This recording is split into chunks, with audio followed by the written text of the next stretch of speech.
امام علی مقام سیدنا امام حسین کی پیاری لخت جگر شہزادی سیدہ سکینہ، اصل نام ان کا عربی وزن میں سکینہ ہے، عرف عام میں سکینہ چلتا ہے، اصل لفظ سکینہ سیدہ، میں عرف عام کا لفظ استعمال کروں گا، تلفظ بتا دیں، سکینہ سیدہ سکینہ، سیدہ سکینہ۔ دھوپ میں چھوٹی معصوم شہزادی دیکھا کہ صحرا میں چھوٹا سا ایک درخت ہے، ٹیلا ہے، چھوٹا سا ٹیلے کے ساتھ جھاڑی ہے، اس کا تھوڑا سا سایہ ہے، چلچلاتی دھوپ ہے۔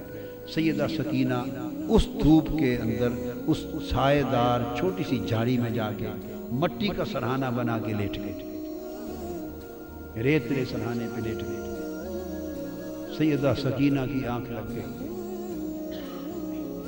آڑ تھی اس درخت کی جھاڑی کی، پانی آیا، یزیدیوں نے آواز دے دی، قافلہ چل پڑا، اور کجاوے میں تھی چونکہ سیدہ سکینہ، اونٹ بیٹھ گئے تھے، کسی کو خبر نہ تھی، تو سیدہ سکینہ کو وہیں سویا ہوا چھوڑ کے قافلہ چلا۔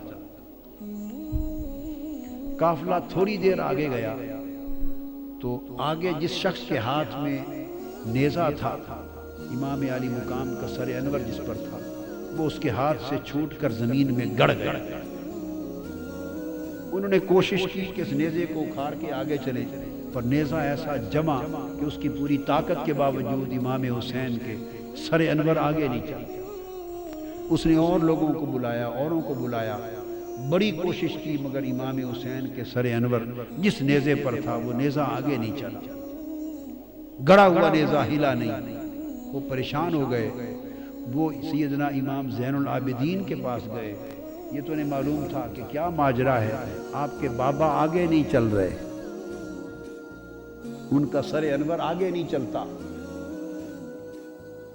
ان کی آنکھیں آپ دیدہ ہو گئیں، وہ اپنی ہمشیرہ، اپنی پھوپھی سیدہ زینب کے پاس آئے، عرض کیا پھوپھی جان، آپ ذرا اونٹوں کے کجاووں میں شہزادوں اور شہزادیوں کو گن لیں، لگتا ہے بابا جان کا کوئی شہزادہ یا شہزادی رہ گئی ہے، سر انور آگے نہیں چلتا، نیزہ گڑ گیا ہے۔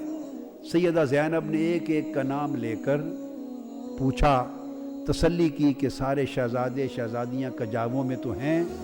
جب سیدہ سکینہ کا نام لیا تو جواب نہیں آیا، بار بار سکینہ سکینہ سکینہ کہا تو جواب نہیں آیا۔ جب جواب نہیں آیا تو وہ تڑپ اٹھی، اپنے کجاوے سے نیچے آ گئی اور کہنے لگی کہ حسین کی سکینہ رہ گئی ہے کہیں۔ شاید جہاں کجاوے قافلہ رکا تھا، اب رات کا وقت ہو گیا تھا، رات کے اندھیرے میں دوڑتی دوڑتی، شام کا وقت تھا، اندھیرا تھا، سایہ تھا، دوڑتی پیچھے پہنچی، اور آگے جو پہنچی تو اندھیرے میں دیکھا کہ کوئی نقاب پوش خاتون ہے اور سیدہ سکینہ کو گود میں لے کے بیٹھی ہے اور ان کو چومتی ہیں، اور سیدہ سکینہ اس نقاب پوش عورت کی گود میں میٹھی میٹھی زبان میں کربلا کی کہانی سنا رہی ہے، جیسے بچے کہانی سنتے ہیں اور سناتے ہیں، وہ واقعات سنا رہی ہیں کہ ہمارے ساتھ ایسا ہوا، پھر یہ ہوا، پھر بابا کے ساتھ یہ ہوا، پھر بھائی کے ساتھ یہ ہوا۔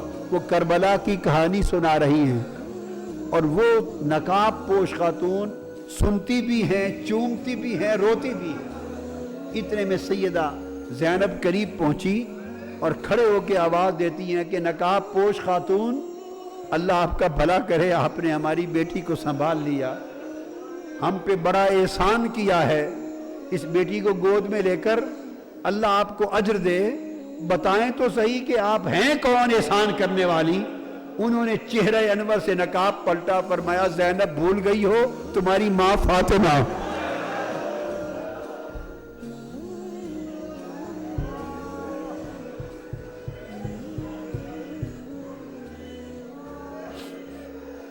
فاطمہ حسین کی لخت جگر، حسین کے سینے پہ سونے والی سکینہ تنہا رہ گئی تھی، قافلہ چل پڑا تھا، تو میں اس کو تنہا رہ کر قبر میں نہیں رہ سکی، میں نے چاہا کہ میں جا کے سکینہ کو سنبھال لوں۔ یہ روح تھی مجسم تھی. کیا تھی؟ سیدہ کائنات کی روح اقدس مجسم تھی، متمثل تھی روح اقدس. تنہائی میں سکینہ کو سنبھالا دیا، ان کو ساتھ لیا. وہ تو چونکہ روحانی طور پہ قامت تھی، رخصت ہو گئی، نگاہ سے اوجھل ہو گئی. سیدہ سکینہ کو لے کے، سیدہ سکینہ کو لے کے کجاوے میں رکھا چل پڑی. اور اس طرح حلب کے راستے سے ہوتے ہوئے، پھر حمص سے اور حما کے راستے سے ہوتے ہوئے جس شہر سے گزرتے تھے، بدبختوں نے وہاں استقبال کی تیاریاں کر رکھی تھی. شادیانے بجتے تھے، وہاں باجے بجتے تھے، شہر سجائے گئے تھے، اور یزید کی فتح کے جشن منائے جا رہے تھے. اور فتح یزید کی جشن کے سما میں حضور کی شہزادیوں کو قیدی بنا کر قافلہ گزرتا تھا.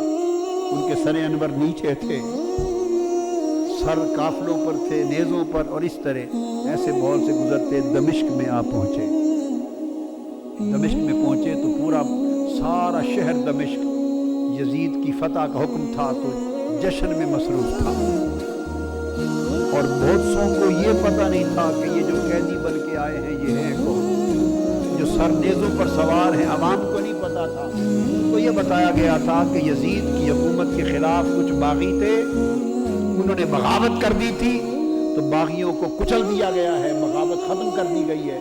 تو باغیوں کے سر ہیں اور ان کے خاندان وہ لونڈیاں کنیزیں بنا کے لائی جا رہے ہیں. لوگوں کا خیال تھا کہ باغی ہے جو مارے گئے، کسی کو خبر نہ تھی کہ باغی نہیں، ساری کائنات کے مالک ہیں. اس امت کو دین اور ایمان عطا کرنے والے اور قیامت کے دن گنہگاروں کی شفاعت کرنے والے مالک ہیں دنیا اور عقبہ کے. عوام کو خبر نہ تھی. بھیڑ تھی ایک بازار میں، بھیڑ تھی. قافلہ آ کے ایک بازار کے چوک میں رک گیا. پریشان حال تھی. چھتوں پر خواتین دمشق کی چھتوں پر بیٹھی تھی، دیکھتی تھی، تکتی تھی. ایک خاتون کے گھر کے قریب جب چوک میں قافلہ رکا، ساری خواتین چھتوں پر تک رہی تھی منظر. کسی کو خبر نہ تھی کہ کون ہے. ایک خاتون چھت پر سے آواز دیتی ہے کہ قیدی آئی ہیں، قیدی ہیں. انہوں نے اپنے خادموں کو، نوکروں کو بھیجا کہ جا کے پوچھو ان قیدیوں سے کہ کسی چیز کی ضرورت ہے. انہوں نے آ کے پوچھا ارد گرد سے، کسی نے کہا پانی پلا دے، تو اس نے پانی بھیجا. پھر پانی کے ساتھ کھجوریں بھیجی، جو کچھ گھر میں میسر تھا. خدمت تواضع کرتی گئی. چادریں بھیج دی، کپڑے صاحبان کے تان میں، چادریں بھیج دی، پانی بھیج دیا. جس اس کے گھر میں جو کچھ میسر تھا بھیجتی گئی، دیکھتی گئی. سیدہ زینب رضی اللہ تعالی عنہا شہزادیوں کو، شہزادوں کو جس کی ضرورت تھی وہ ان کو کھلاتی دیتی گئیں. قافلہ رکا رہا. جب ہو چکا تو انہوں نے پیغام دے کے پوچھا اس خاتون سے. اتنے میں خاتون آ گئی کہ آ جا خاتون، جس نے اتنا احسان کیا ہے اس پورے دمشق میں ہمارے سوائے تماشا دیکھنے کے اور تو کوئی واقف نہ تھا. یہ تم خاتون کون ہو؟ تم نے ہمارے ساتھ اتنی بھلائی اور احسان کیوں کیا ہے؟ اس نے کہا میں تو آپ کو نہیں جانتی کہ آپ کون ہیں.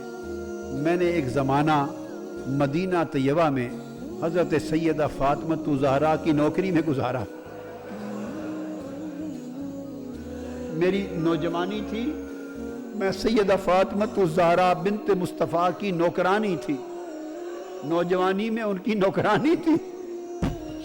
اور جب میں مدینہ سے رخصت ہونے لگی، پرانی بات ہے، اپنی کہانی سنا رہی ہے سیدہ زینب کو. جب میں رخصت ہونے لگی تو میں نے آپ سے دعائیں لی تھی اور عرض کیا تھا سیدہ کائنات کی کوئی نصیحت کر دے.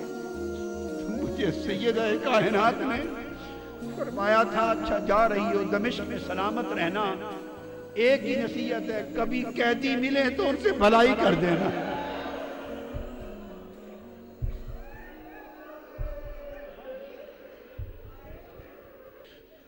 آپ بی بی مجھے تو کوئی پہچان نہیں ہے، میں تو نہیں جانتی آپ کون ہیں. اتنا ہی سنا ہے کہ کوئی باغی تھے وہ مار دیے گئے اور قیدی ہو کے آئے ہیں.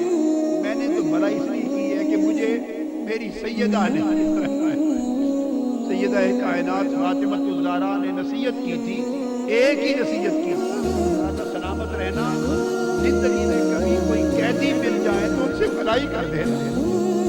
میں تو آج سیدہ فاطمہ الزہرا کی اس وصیت پہ عمل کر رہی ہوں۔ میں نے دیکھا ہے قیدی ہے، میں نے تو قیدیوں سے نیکی کر دی ہے، بھلائی کر دی۔ سیدہ زینب کے آنسو نکل آئے، خاموش نہیں، خاموش نہیں۔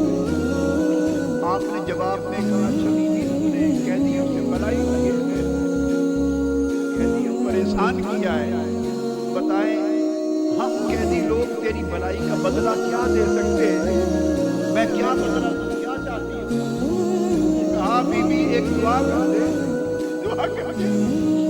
جب میں سیدہ فاطمہ الزہرا کی نوکرانی تھی تو ان کے چھوٹے چھوٹے دو بیٹے تھے، حسن اور حسین، اور ایک چھوٹی شہزادی تھی زینب۔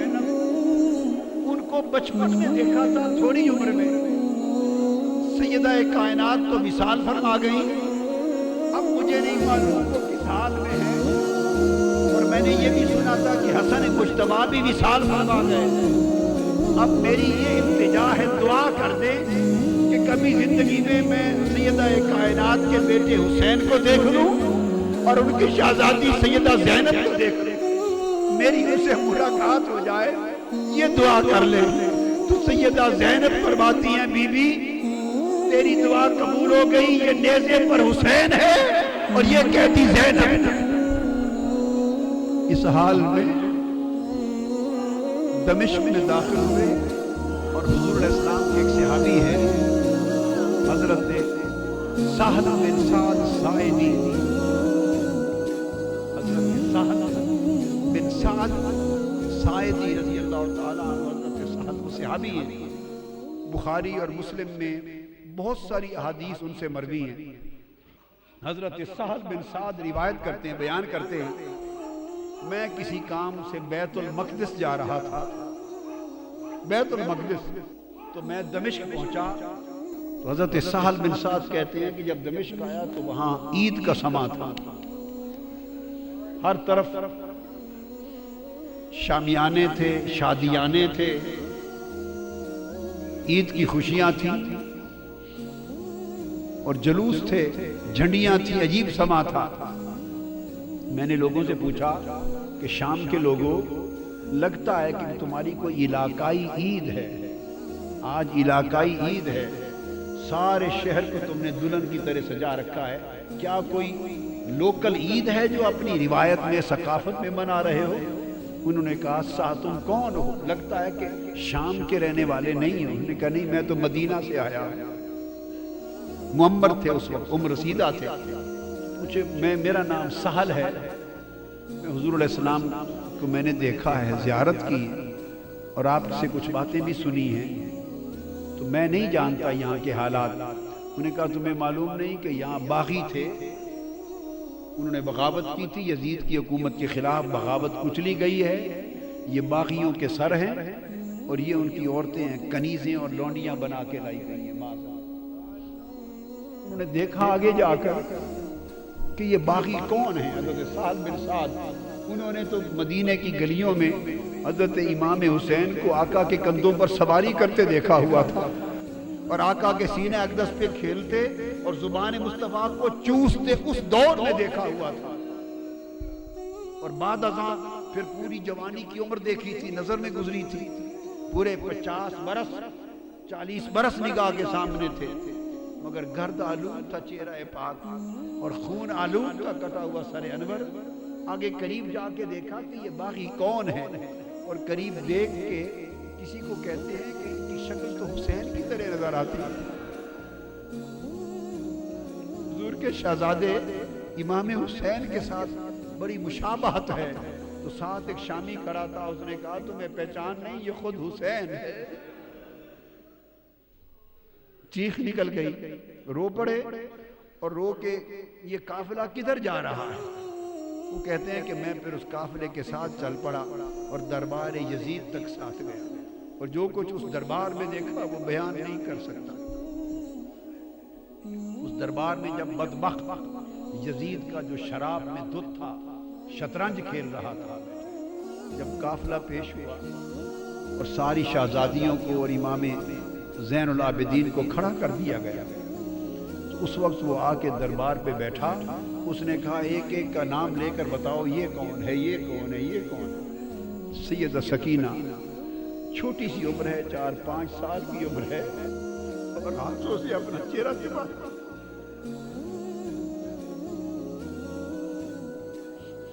چہرہ چھپاتی۔ بدبخت یزید پوچھتا ہے یہ بچی کون ہے جو چہرہ چھپاتی ہے ہاتھوں سے؟ کسی نے جواب دیا یہ سیدہ سکینہ ہے، حسین کے سینے پر لیٹنے والی شہزادی ہے۔ تو اس بدبخت نے پوچھا اس سے یہ خود کیوں نہیں بولتی، بتاؤ کون ہو؟ وہ سیدہ زینب اپنی پھوپھی کی طرف لپٹ گئی۔ پھر پوچھا یزید نے یہ بولتی کیوں نہیں، کون ہے؟ وہ پھر سیدہ زینب کے ساتھ لپٹ گئی۔ پھر پوچھا کیوں نہیں بولتی؟ سیدنا امام زین العابدین بولے بدبخت اس کے گلے کا رسہ، اس کا گھیرا بہت تنگ ہے، رسی کا گھیرا بہت تنگ ہے، اس سے بولا نہیں جا رہا، اس رسی کے گھیرے کو ذرا کوئی کھولے تو یہ بات کرے۔ اس نے کسی شخص کو بھیجا کہ اس کا گلے کا رسہ ذرا کھول کے کشادہ کر دو۔ آپ پھر دوڑ کر امام زین العابدین کی گود میں چلی گئی، فرمایا یہ مر جائے گی شہزادی، یہ بطول زہرا کی بیٹی ہے لاڈلی، کسی غیر مرد کا ہاتھ نہیں لگ سکتا۔ اس نے کہا پھر زین العابدین کو کہ علی خود ہی کھول دو۔ کھولا تو اس سے پوچھا تم کون ہو، چہرہ کیوں چھپاتی ہو؟ اس نے کہا تم جیسے بدبختوں سے چہرہ نہ چھپاؤں تو کیا کروں؟ اس نے کہا کہ سکینہ کیسا پایا ہمارا منظر؟ اس نے کہا یہ تو جو دیکھ لیا دیکھ لیا، قیامت کے دن جو ہمارا منظر ہونے والا ہے اس کی بھی تیاری کرو، جو قیامت کے دن ہماری باری آنے والی ہے اس کی بھی تیاری کرو۔ اہل بیت کے اس قافلے کو قیدی بنا دیا گیا، امام علی مقام کے سر انور کو الگ، ایک امام زین العابدین کو الگ قید خانے میں رکھ دیا گیا، باقی خانوادہ اہل بیت کو ایک جگہ رکھ دیا، امام علی مقام کے سر انور اور شہداء کربلا معلیٰ کے سروں کو ایک طرف رکھ دیا گیا۔ اس طرح ایک وقت گزرنے کے بعد کچھ ایسے واقعات ہوئے کہ اس نے محسوس کیا کہ اہل بیت کے قافلے کو یہاں رکھنا مناسب نہیں، اس کی حکومت کے خلاف کوئی بڑی بغاوت کا پیش خیمہ ثابت ہو سکتا ہے ان کا قیام۔ اس نے فیصلہ کیا کہ ان کو واپس مدینہ بھیج دیا جائے۔ امام زین العابدین سے کہا سارے قافلے کو جمع کر لیں اور مدینہ ان کو لے چلیں۔ امام زین العابدین نے کہا کہ ہم جاتے ہیں، ہماری کچھ چیزیں تم نے لوٹی ہیں وہ دے دو۔ اس نے کہا لوٹا ہوا مال واپس نہیں کیا جائے گا۔ اس حال میں جب یہ مذاکرات ہو رہے ہیں، امام علی مقام سیدنا امام حسین کی ایک اور صاحبزادی ہیں حضرت فاطمہ، ان کی ایک اور صاحبزادی، ان کا اسم گرامی بھی سیدہ فاطمہ ہے بنت الحسین، وہ کھڑی ہیں۔ ایک شامی دربار میں اچانک آیا، شامی، حالت دیکھ کر اس نے سمجھا کہ یہ باغی قتل ہوئے ہیں اور ان کے خاندان کے لوگ لونڈی اور غلام بن کے آئے ہیں، کنیزیں ہیں، لونڈیاں بن کے آئی ہیں۔ اس ایک شامی نے اسی مغالطے میں یزید سے کہا فاطمہ بنت الحسین کی طرف اشارہ کر کے کہ یہ جو کنیزیں آئی ہیں ان میں سے یہ لونڈی باندھی کنیز مجھے دے دو۔ سیدہ فاطمہ بنت الحسین چیخ کے اپنی پھوپھوں کے ساتھ دامن سے لپٹ گئی، کہنے لگی پھوپھی جان کیا ہمیں کنیزیں نہیں بنایا جائے گا؟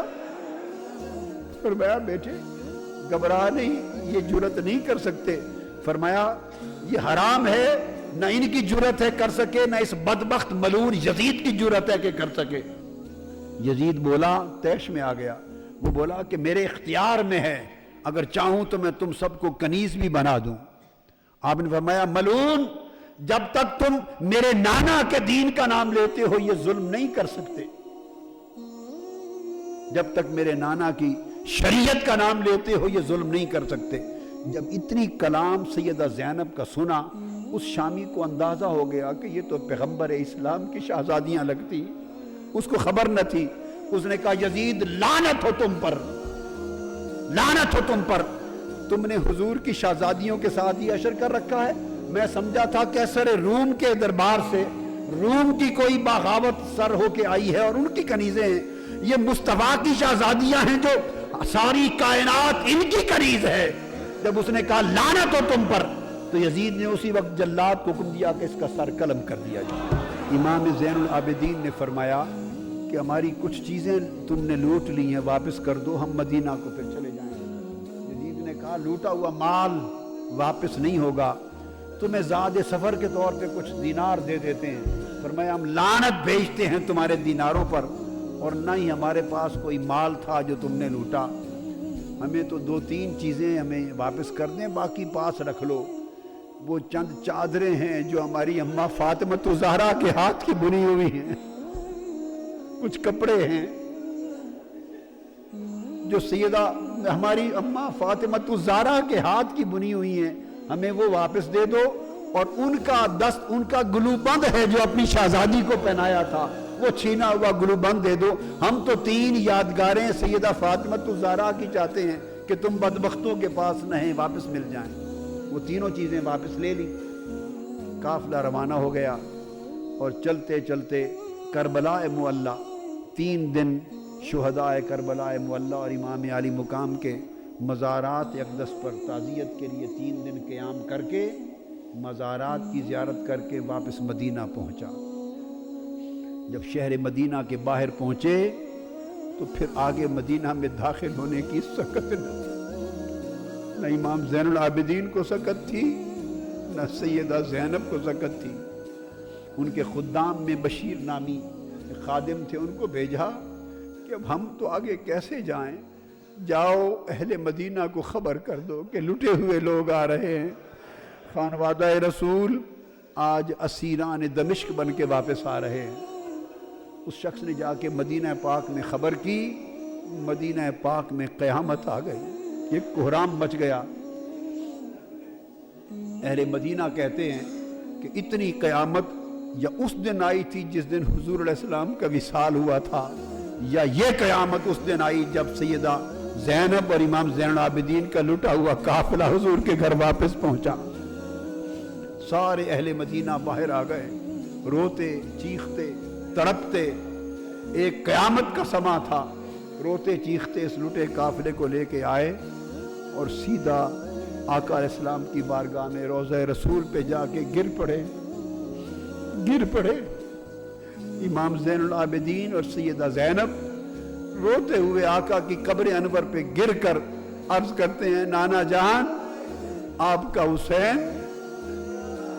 حسین قتل کر دیا گیا ہے جو آپ کے کندھوں پہ سواری کرتا تھا. اور جب گئے تھے تو آپ کا خاندان ہرا بھرا خاندان گیا تھا. آج لٹ کر واپس آئے ہیں، ایک بیمار کے سوا کی نسل کا کوئی بچہ واپس نہیں بچا یا رسول اللہ. انا للہ و انا الیہ راجعون.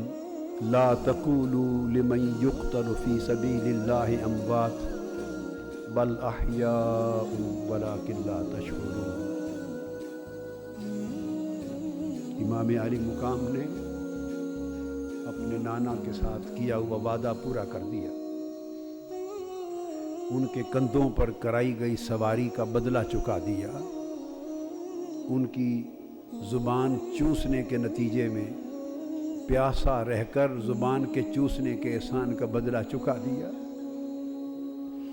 اور آقا علیہ الصلوۃ والسلام کے دین کی حفاظت اور دین کی گلشن کی آبیاری اپنے خون سے کر کے امام علی مقام نے اپنا فرض ادا کر دیا. آقا علیہ الصلوۃ والسلام کے پاس یہ قافلہ مدینہ طیبہ میں واپس آیا اور پھر امام زین العابدین پوری عمر تنہا ایک جگہ رہتے، عبادت کرتے اور روتے رہتے. اتنی کثرت سے روتے تو کسی نے پوچھا کہ آپ اتنا کیوں روتے ہیں؟ وہ فرماتے تھے کہ حضرت یعقوب علیہ السلام کا ایک یوسف گم ہوا تھا. ہائے ہائے حضرت یعقوب کا ایک یوسف گم ہوا تھا، وہ رو رو کے نابینا ہو گئے تھے، ان کی بینائی چلی، بَبْيَضَّتْ عَيْنَاهُ، ان کے غم میں ان کی بینائی چل بسی تھی۔ تو میرے مصطفیٰ کے تو سارے یوسف چل بسے ہیں، گلشن مصطفیٰ کے سب یوسف گم ہو گئے۔ دوستو، حسین سے محبت کرنا، حسین کا غم کرنا، حضور کے عطرت اور اہل بیت اور خانوادہ کا غم کرنا، ان سے محبت کرنا اور غم حسین اور غم اہل بیت میں آنسو بہانا، یہ باعث بخشش ہے، باعث مغفرت ہے، گناہوں کی تلافی کا سبب ہے، آقا کی بارگاہ کی قربت ہے، حضور کی شفاعت کا سبب ہے۔ اللہ تعالی ہمیں ہمیشہ محبت رسول، محبت اہل بیت اور تعظیم صحابہ کے اوپر زندہ رکھے، اور حضور کی اہل بیت کی محبت والے ایمان پر مارے، اسی پہ قبر میں اور قیامت کے دن ہمیں جلائے۔ وما علینا الا البلاغ۔